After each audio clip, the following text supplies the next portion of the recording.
खबर सादुलपुर से है, जहां पर गोगाजी महाराज की जन्मस्थली ददरेवा में आगामी दिनों में आयोजित होने वाले लक्की मेले की तैयारियां जोरों पर हैं। इसको लेकर आज कलेक्टर और पुलिस अधीक्षक ददरेवा पहुंचे। मेले को लेकर अधिकारियों और कर्मचारियों की बैठक ली और मौके पर व्यवस्थाओं का निरीक्षण किया। कलेक्टर ने कहा कि मेला क्षेत्र में किसी भी प्रकार की अव्यवस्था नहीं होनी चाहिए। उन्होंने विशेष रूप से विद्युत व्यवस्था, पीने के पानी, जर्जर खंभों को हटाने और साफ सफाई की व्यवस्थाओं को दुरुस्त करने के निर्देश दिए हैं। इस मौके पर ASP Kishori Lal, SDM Meenu Verma, DSP Rohit Sakla समेत बिजली विभाग, जलदाय विभाग और स्वच्छता यानी कि निकायों से संबंधित अधिकारी जो है वो मौजूद रहे हैं।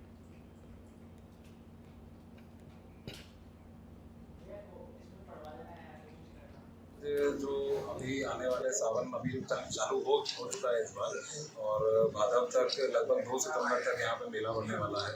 उसको लेके समस्त विभागों की आज यहाँ बैठक ली है। हमारे साथ एसपी साहब, एसडीएम साहब, लोकल हमारे बीडीओ, तहसीलदार जी, सरपंच साहब और समस्त गांववासी जो भी इस मेले से किसी न किसी तरह जुड़े हुए हैं, आज वो सभी हमारे बीच उपस्थित थे। सबसे चर्चा हुई क्या क्या व्यवस्थाएं हर बार रहती है उनको चुस्त दुरुस्त रखना, और क्या हम इस बार बेटर कर सकते हैं ताकि आने वाले श्रद्धालुओं को मिनिमम यहाँ पे इनकन्वीनियंस हो, वो एक अच्छा एक्सपीरियंस यहाँ से लेके जाए। लोग यहाँ पे बिहार, यूपी, पंजाब कहाँ से आते हैं और उन सबको एक एक्सपीरियंस अच्छा रहे। वो अपने यहाँ आ रहे हैं, अपने गेस्ट हैं और साथ में एक श्रद्धा की भावना के साथ आ रहे हैं। तो एक साफ सफाई की व्यवस्था, इसको लेके विशेष निर्देश दिए हैं। पार्किंग की व्यवस्था को लेकर विशेष निर्देश दिए। सबसे ये जो लक्की मेला ऐतिहासिक मेला है, इसके अंदर काफ़ी संख्या में श्रद्धालु अलग अलग राज्यों से आते हैं। उसके लिए ट्रैफिक की व्यवस्था बहुत जरूरी है कि लोग जो है बिल्कुल अच्छे तरीके से आ सकें और अपने जो है कार्यक्रम करके वापस भी जा सकें। तो उसके लिए ट्रैफिक की व्यवस्था के लिए पर्याप्त जाब्ता लगा दिया जाएगा और पार्किंग की जो व्यवस्था करी गई है कि वहाँ पे ही पार्किंग करें और जो रूट बनाए गए हैं कि उसी रूट से ही जो है पब्लिक आए और उसी रूट से जाए जो हम फिक्स करेंगे, ताकि किसी को भी कोई समस्या नहीं आए और ट्रैफिक में भी अच्छी तरह से चलता रहे। जैसे अभी सावन का महीना चल रहा है, 9 अगस्त का रक्षाबंधन, 10 अगस्त से भादवा शुरू हो जाएगा। भादवा से भादो 1 महीने यहाँ पूरा मेला बढ़ता है। वैसे सावन में अभी यात्री आना जाना शुरू हो गया है। पंचायत ने अपनी तरफ से जो व्यवस्था है वो सारी अपनी पूरी तरह से। सीमलवाड़ा कस्बे के मुख्य बाजार में अतिक्रमण को रोकने के लिए सड़क पर सफेद पट्टी बनाई गई है ताकि पैदल चलने वालों के लिए जगह बनाई जा सके और दुकानदारों को सामान सड़क पर रखने से रोका जा सके। लेकिन सफेद पट्टी के बाद भी व्यापारियों की ओर से अतिक्रमण कर सामान रखने पर प्रशासन ने सख्ती बरतना शुरू कर दिया है। अतिक्रमणकारियों को चेतावनी देने के लिए उपखंड अधिकारी ने कस्बे में अतिक्रमी व्यापारियों को सख्त हिदायत दी। ग्राम पंचायत को अतिक्रमियों को नोटिस जारी करने के निर्देश दिए हैं। 2 नोटिस देने के बावजूद भी व्यापारी अपनी आदत से यदि बाज नहीं आते हैं तो उनके खिलाफ सख्त कार्रवाई की जाए और सामग्री जब्त करने की कार्रवाई करने की बात भी यहाँ पर कही गई है और व्यापारियों को चेतावनी भी दी गई है।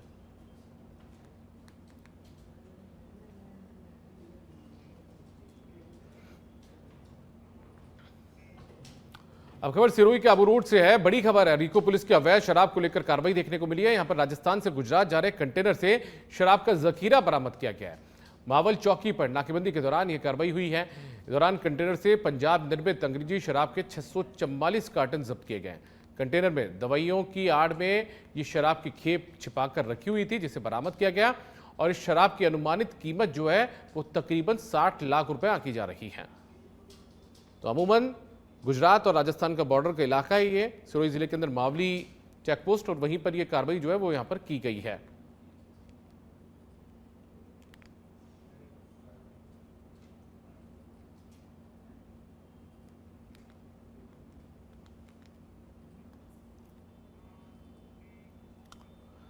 किशनगढ़ क्षेत्र के मुंडला में 2.5 साल पहले हुए एक कत्ल की गुत्थी को पुलिस ने सुलझा लिया है। पुलिस जांच में खुलासा हुआ है कि मृतक की पत्नी ने ही अपने प्रेमी के साथ मिलकर पति की हत्या को अंजाम दिया था। पुलिस ने इस मामले में 2 आरोपियों को गिरफ्तार कर लिया है। हालांकि पुलिस की जांच अभी भी जारी है और आने वाले दिनों में इस केस से जुड़ी और भी परतें खुल सकती है।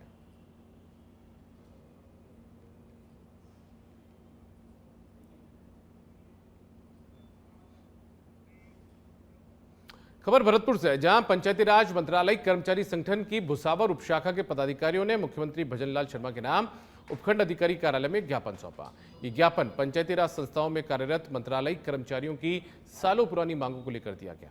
संगठन के सदस्य चित्राम ने बताया कि राज्य भर में पंचायती राज विभाग के तकरीबन 16,000 मंत्रालय कर्मचारी कार्यरत हैं, जो लंबे समय से कैडर रिव्यू और स्वतंत्र जॉब चार्ट की मांग कर रहे हैं। उन्होंने आरोप लगाया कि विभाग पिछले 2 महीनों से कर्मचारियों को अनावश्यक रूप से परेशान कर रहा है।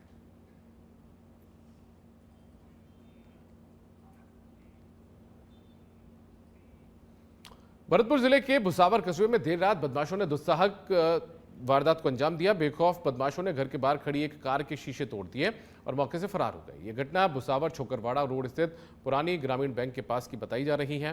गाड़ी मालिक ने तत्काल भुसावर थाना पहुंचकर अज्ञात बदमाशों के खिलाफ तहरीर दी, जिसके बाद पुलिस ने मौके पर पहुंचकर जांच शुरू की है और सीसीटीवी फुटेज भी अब खंगाले जा रहे हैं। फिलहाल पुलिस अज्ञात अपराधियों की तलाश में जुटी है।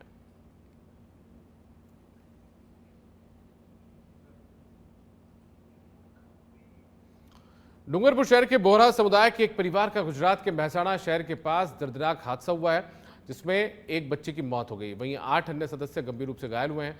हादसे में सवारी कार को 2 ट्रकों के बीच टक्कर मिली है और टक्कर में ये फंस गई कार। ये सभी महसाणा के पास हसन पीर की दरगाह जा रहे थे। महसाणा पुलिस ने मौके पर पहुंचकर जांच शुरू की है।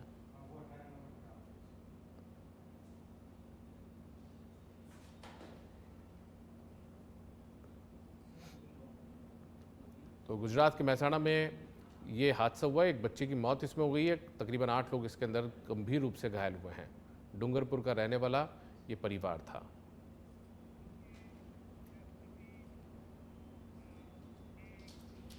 करौली जिला पुलिस ने गांजा तस्करी के आरोप में एक युवक को गिरफ्तार किया। आरोपी लंबे समय से सपोटरा और कैलादेवी इलाके में गांजा बेचने का काम करता था। थानाधिकारी वासुदेव बसवाल ने बताया कि आरोपी राजेश मीणा ने पुलिस से बचने के लिए एक अनोखा तरीका अपनाया था। वो पीठ पर कोचिंग सेंटर का बैग लटकाकर मोटरसाइकिल से तस्करी करता था। पुलिस ने आरोपी के पास से 1 किलो 665 ग्राम गांजा, एक मोटरसाइकिल को जब्त किया है।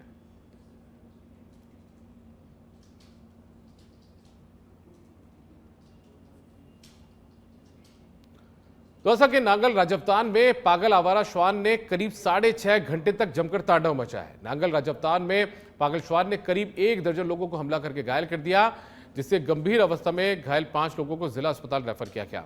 वहीं सीएचसी नांगल राजवतान में मरीजों के इलाज के लिए सिरम इंजेक्शन नहीं मिला। पागल आवारा श्वान ने 2 मवेशियों को भी अपना शिकार बनाया। श्वान के हमले से गुस्साए ग्रामीणों ने घेरा बनाकर पागल श्वान को मौत के घाट उतार दिया।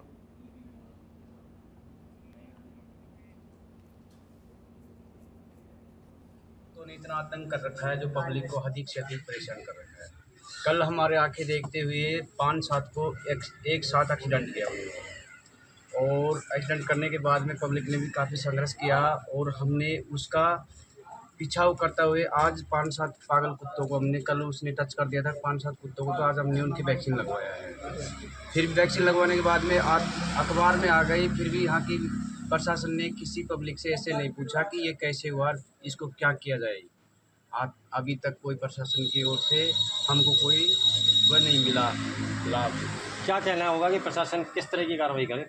प्रशासन ऐसी कार्रवाई करे कि जो पागल कुत्ते हैं या तो उनको अपने हॉस्पिटल भिजवाया जाए या पब्लिक के लिए कुछ सुविधा की जाए या कुत्तों को वैक्सीन की दो। पागल कुत्ते का चेहरा, क्या कहना होगा? प्रशासन कार्रवाई नहीं करे या फिर जिन्हें कुत्ते ने काटा सबको यहाँ से सबको हॉस्पिटल में लेके गए। हॉस्पिटल में ले जाने के बाद में उन्होंने देखा करा तो उनसे देखा भी नहीं गया और उनको रेफ़र कर दिया, जैसा ले जाओ, जयपुर ले जाओ, कहीं भी ले जाओ। तो उनको ले जाने के लिए कुछ साधन इमरजेंसी के लिए एम्बुलेंस वगैरह भी चाहिए थी, तो उनको एम्बुलेंस वगैरह के लिए भी ऐसे नहीं बोला हमारे पास एम्बुलेंस की सुविधा है, इसमें बैठा के ले जाओ, ऐसा भी कुछ नहीं बोला उन्होंने। फिर बोलते हैं फिर हम इमरजेंसी थी, हमको ले जाना ज़रूरी था, न जहर फैल जाएगा तो कुछ भी हो सकता है उनके साथ। तो हम पर्सनल गाड़ी करके हम लेके गए। यहाँ के डॉक्टर वगैरह आराम से बैठे थे, कंपाउंडर वगैरह इंजेक्शन दे दिए, कर दिए ट्रीटमेंट। साहब वहाँ डाको नाम गए, 12-13 आदमियों को क्लियर उन्होंने घायल किया और फिर वहाँ से हम सारे आदमियों को डाका नाम ले गए तो हमारे वहाँ कुछ सुनाई नहीं दी। कभी आधार कार्ड मांगते हैं, कभी क्या मांगते हैं, कभी हमने बोला कि सब आधार कार्ड आ रहा है, हमने जेब में लेके थोड़ी नहीं बोलते हैं, उन्होंने कर लेके आओ आप। फिर हमने जोरी जबरी से उन्होंने हमारा ट्रीटमेंट चालू किया, कुछ सुई दिए, साफ सफाई करके तुरंत उन्होंने को तो जयपुर दोसा रेफर कर दिया था। कितने लोगों को पागल कुत्ते ने? उन्होंने साहब हमारे सामने 12-13 आदमियों को हाथ जा कर दिया था। वो एक बछड़ा था, एक गाय थी, उनको भी जख्म कर दिया था। तो क्या कहना होगा? प्रशासन कार्रवाई नहीं कर रहा है? और प्रशासन साहब ये कार्रवाई हो नहीं, सुनाई नहीं दे रही है। अब इसको मान लो 12-13 आदमियों को जख्म कर दिया तो वो तो यहाँ आज इस पंचायती में कल दूसरी में पहुंचेंगे, तो इनकी तो सुनाई होनी चाहिए। साहब सरकार को कैसी लगाम लगानी चाहिए? लगाम लगानी चाहिए साहब इनको, तो अभी इनका सुधार तो होएगा ना कुछ। कल गांव में कुत्ते के काटने के पेशेंट जो है वो CHC पे काफ़ी संख्या में आए थे। और उनको हमने यहाँ पे इंजेक्शन टिटनेस के और एंटी रेबीज वैक्सीन दिया। और उसके बाद उनको जो अत्यंत गंभीर थे उनको हमने दौसा रेफ़र किया है और बाकी जो ज़्यादा गंभीर नहीं थे उनका इलाज CSC। नांगल क्षेत्र में ये कहना होगा कि जैसे 12-13 लोगों को कल कुत्तों ने काट लिया, बच्चे भी थे उनमें, लेडीज भी थी, बड़े जेंट्स भी थे, कई उनको काट लिए, तो उसमें प्रशासन कोई कार्रवाई नहीं कर पा रहा है। और नांगल राजौता टोटल हमारे कुत्ते, जंगली जानवर, वंदर सेना आदि XYZ जो भी कुछ जानवर हैं। कोटा के रामपुरा इलाके के गुलाबबाड़ी में एक दिल दहला देने वाली घटना सामने आई है, जब 3 आवारा कुत्तों ने 1.5 साल की मासूम बच्ची पर अचानक से हमला कर दिया। आवारा कुत्तों ने बच्ची को मुंह में पकड़कर करीब 5 से 7 फीट तक घसीटा है, जिससे उसकी पीठ पर गंभीर रूप से घाव हो गए और शरीर पर कई जगह चोट के निशान है, काटने के निशान है। घटना सुबह तकरीबन 6:30 बजे की है, जब बच्ची मानवी जन अपने दादा के साथ घर के बाहर गली में टहल रही थी। तभी अचानक से 3 आवारा कुत्ते दौड़ते हुए आए और पोती पर झपट पड़े। घटना पास ही में लगे CCTV कैमरे में भी कैद हो गई। बच्ची को तुरंत अस्पताल पहुंचाया गया, जहां पर उसे भर्ती करवाया गया है। डॉक्टर्स के मुताबिक बच्ची की हालत जो है वो स्थिर है।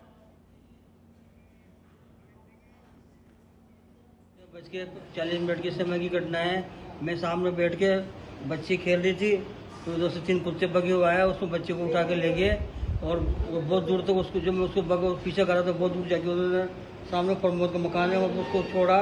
तो बच्चे को सारे जगह 4-5 जगह जख्म हो गए हैं। बच के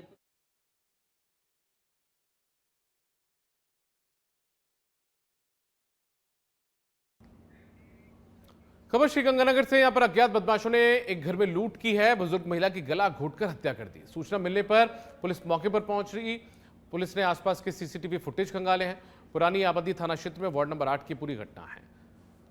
तो लूट के इरादे से यहां पर बदमाश पहुंचे थे और महिला की गला घोंटकर हत्या भी उन्होंने कर दी है।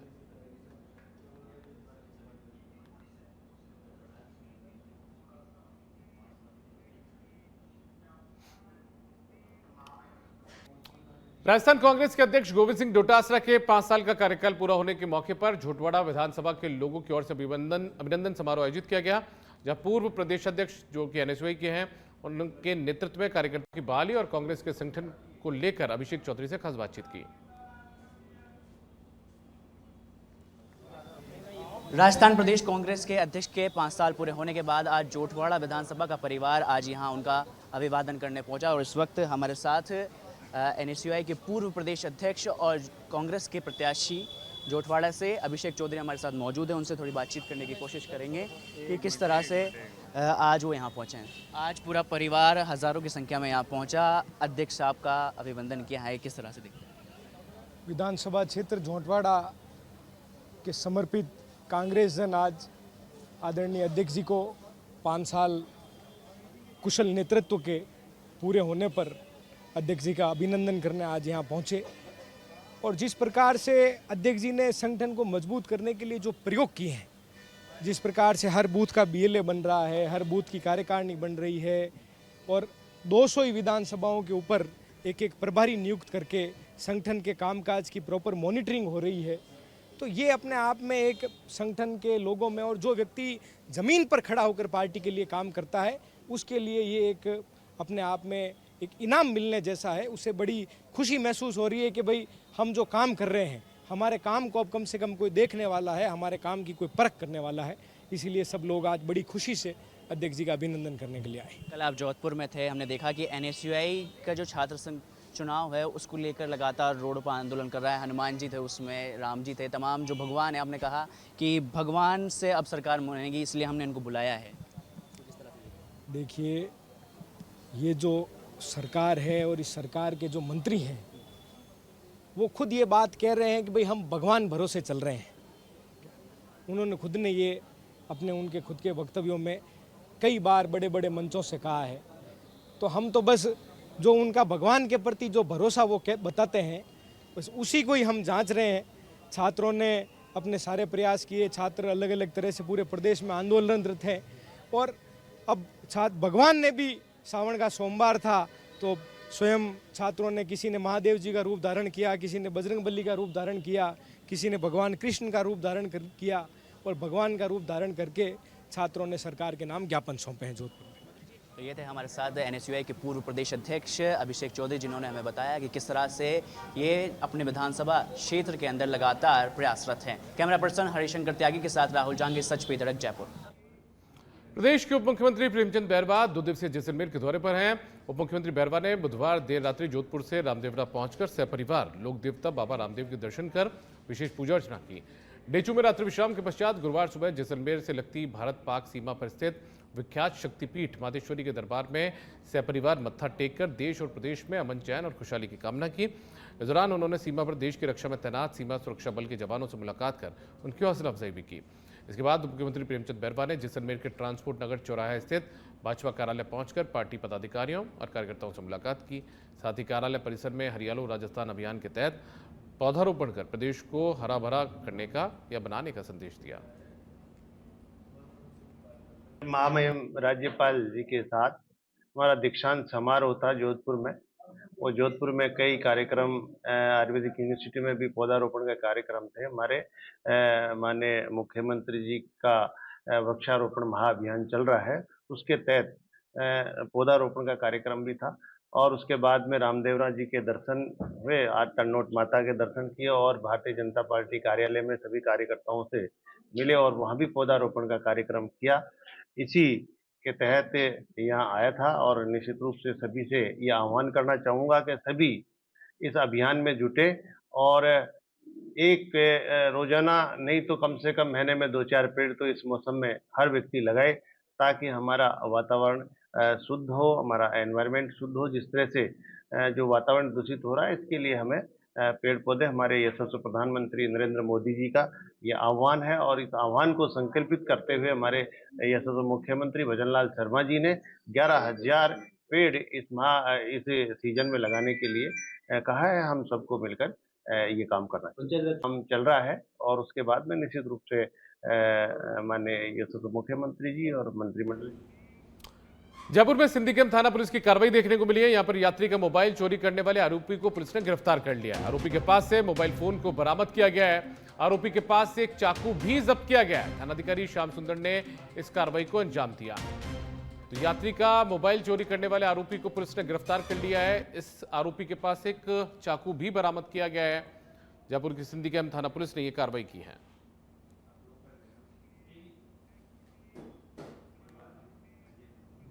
अब खबर उदयपुर से। यहां पर एसीबी ने रिश्वत देते हुए एक पटवारी को ट्रैप किया है। 10,000 की रिश्वत देते हुए यह पटवारी गिरफ्तार किया गया है। पटवारी ने 12,000 रुपए की रिश्वत की मांग की थी। 2,000 रुपए पहले ही यह पटवारी ले चुका था। एसीबी की टीम अब आरोपी पटवारी से पूछताछ करने में जुटी है। जमीन से संबंधित प्रकरण में इस पटवारी ने रिश्वत की मांग की थी। तो 10,000 रुपए की रिश्वत देते हुए पटवारी गिरफ्तार हुआ है। जमीन से जुड़े किसी प्रकरण के निस्तारण की एवज में ये घूस की मांग की गई थी और ये घूसखोर पटवारी आप तस्वीरों में देख भी पा रहे हैं, जो कि अब एसीबी के हत्थे चढ़ चुका है। 2,000 रुपए की रिश्वत की राशि पहले ही ले चुका था और अब 10,000 रुपए की रिश्वत की राशि लेते हुए इस पटवारी को रंगे हाथों एसीबी की टीम ने ट्रैप कर लिया है।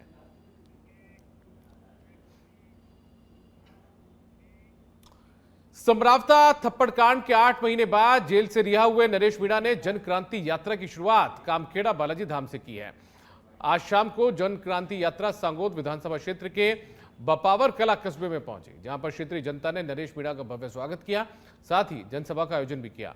शहीद स्मारक चौराहे पर शहीद भगत सिंह की प्रतिमा पर माल्यार्पण कर नरेश मीणा ने सभा को संबोधित किया है। अपने संबोधन के दौरान नरेश मीणा ने कहा कि राजनीति के मैदान में उतरने का यदि कोई फैसला लूंगा तो जनता की मौजूदगी में लूंगा। जो जनता का आदेश मिलेगा उसी राह पर नरेश चलेगा। तीखे अंदाज में नरेश मीणा ने छबड़ा में पप्पू नागर पर हुए जानलेवा हमले की निंदा भी की। क्योंकि मैं देखता हूँ गाड़ी घोड़ों में, हेलीकॉप्टरों से जो यात्राएं होती है या सभाएं होती है, उनमें आमजन से उसका कोई लगाव नहीं रहता। उनमें एक लिमिटेड लोग जो राजनीति से प्रेरित रहते हैं, राजनीति से जुड़े हुए लोग रहते हैं, उनसे रहते हैं। लेकिन अभी ये यात्रा निकल रही है, ये प्योर जनता की यात्रा है। जनता के द्वारा जनता में